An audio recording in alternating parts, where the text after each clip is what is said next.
Lors de son développement, le petit enfant se trouve en étroite corrélation avec son entourage et adopte les valeurs morales de ses personnes de référence. Les rapports que ses parents entretiennent avec l'eau marquent de manière décisive l'attitude de l'enfant à l'égard du milieu aquatique.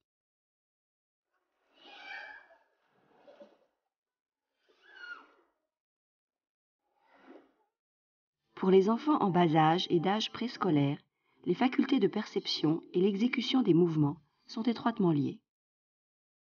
Grâce au jeu et à des mouvements sans contrainte dans l'eau, l'enfant perçoit les propriétés essentielles de l'eau.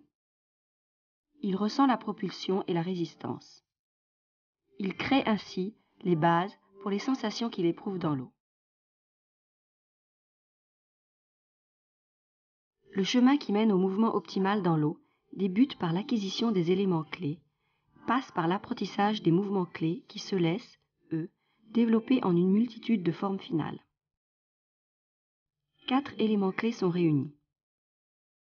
En respirant, nous réglons la position de notre corps.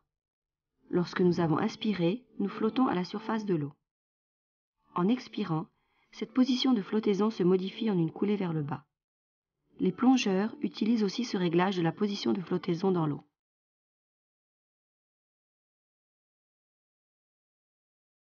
Chaque propulsion dans l'eau ne peut avoir une efficacité optimale que si le corps se trouve dans une position où la résistance de l'eau est évitée.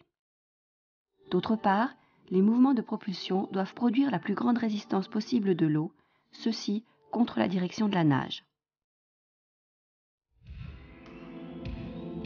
Les mouvements clés nous permettent d'acquérir la structure du mouvement dans l'eau.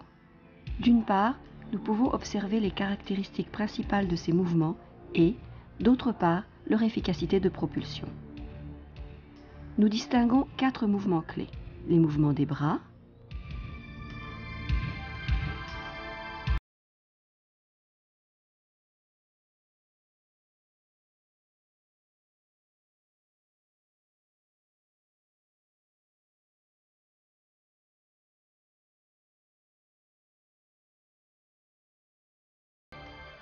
les mouvements du corps,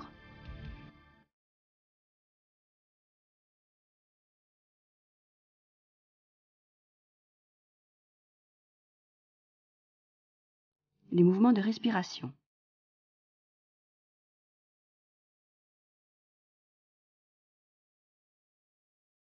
L'objectif des 7 tests de base est le contrôle de la structure du mouvement dans l'eau. Les mouvements clés doivent être maîtrisés de manière efficace et sûre. Ils constituent la base de l'acquisition des différentes formes finales.